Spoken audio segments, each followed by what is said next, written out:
Jean 7, 37, 39. Le dernier jour, le grand jour de la fête, Jésus, se tenant debout, s'écria : « Si quelqu'un a soif, qu'il vienne à moi et qu'il boive. Celui qui croit en moi, des fleuves d'eau vive couleront de son sein, comme dit l'Écriture. » Il dit cela de l'Esprit que devait recevoir ceux qui croiraient en lui, car l'Esprit n'était pas encore, parce que Jésus n'avait pas encore été glorifié.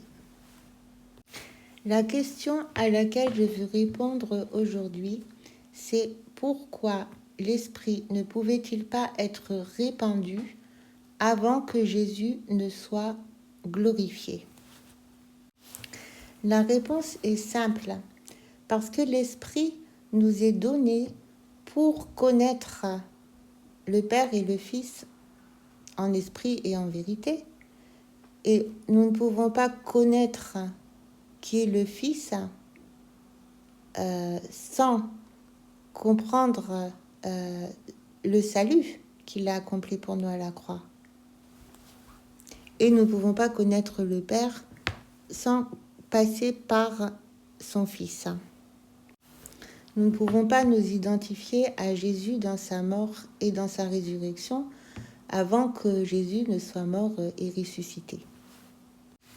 Donc c'est le Saint-Esprit en nous qui nous permet de connaître Jésus et de faire les mêmes œuvres que lui a faites quand il était sur terre. Ses disciples faisaient déjà ces œuvres, même qu'ils n'avaient pas reçu le Saint-Esprit, mais ils étaient sous la protection de Jésus. Et nous, on ne peut pas être sous la protection de Jésus tel qu'il était à cette époque-là, en chair devant ses disciples. Donc, l'Esprit se charge de nous permettre de connaître Jésus de façon intime, exactement comme si nous étions ses disciples dans son entourage proche. Et nous pouvons, nous aussi, faire les mêmes œuvres qu'eux grâce au Saint-Esprit. Avant que Jésus ne soit glorifié, les hommes ne pouvaient pas vivre cette vie que nous pouvons vivre aujourd'hui, de vrais disciples, mais ils pouvaient quand même devenir justes en écoutant la parole des prophètes.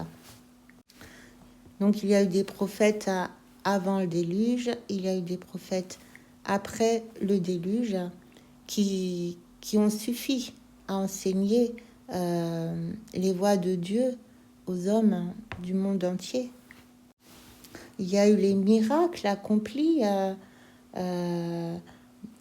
la sortie d'Égypte, la mer Rouge qui s'est ouverte, la manne qui a été donnée dans le désert, toutes ces victoires extraordinaires.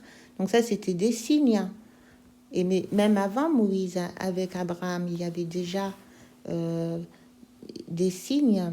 Et Abraham a eu d'autres fils qu'Isaac et Ismaël, qui ont été envoyés en Orient et partout dans le monde. Et peut-être que c'est grâce à un de ses fils qu'Abraham a eu avec Kétura que Job a été enseigné dans les voies de Dieu. On ne sait pas, parce que lui, c'était le plus sage des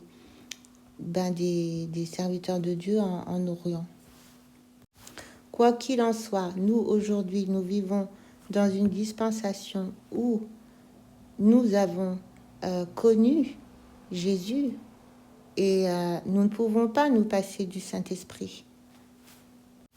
Parce que les ténèbres se sont considérablement épaissies depuis l'époque d'Abraham, de Job et tout ça.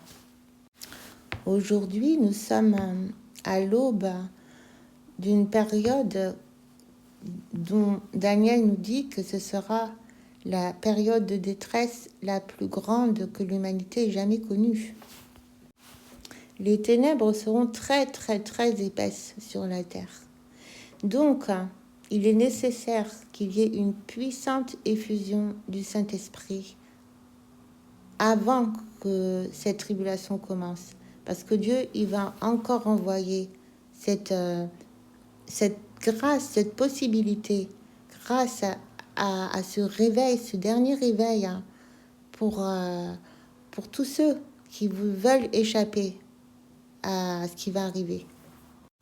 Nous devons dire oui à Jésus-Christ, nous devons accepter le Saint-Esprit si nous voulons échapper, si nous voulons pouvoir résister aux idoles et à l'immense séduction que Satan envoie sur le monde. Il y a déjà eu la séduction des richesses, du matérialisme, de la société de consommation, du confort, des distractions. Mais là, c'est pire. Parce qu'aujourd'hui, par le moyen de la technologie et de la sorcellerie, les serviteurs de Satan, ils imitent tellement bien le Saint-Esprit et les serviteurs de Dieu que la Bible nous dit même les élus risquent de se laisser séduire. Et pourtant, que peuvent nous apporter ces doctrines de démons? Que peut nous apporter cette technologie, tous ces robots ridicules et cette intelligence artificielle qui n'est que artificielle, hein, finalement? Est-ce que cela peut remplacer l'esprit? La paix, la joie, la vie, l'amour que l'esprit peut donner? Eh ben non, voilà, c'est un mensonge, c'est un leurre.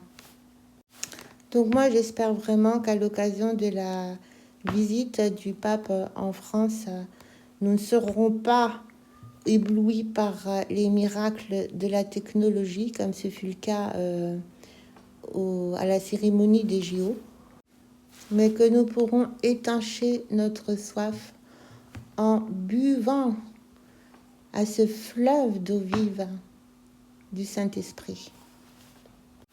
Et que nous puissions vivre le miracle de la paix et de la réconciliation, et que nous puissions recevoir consolation, guérison et promesse d'un bonheur éternel avec Jésus.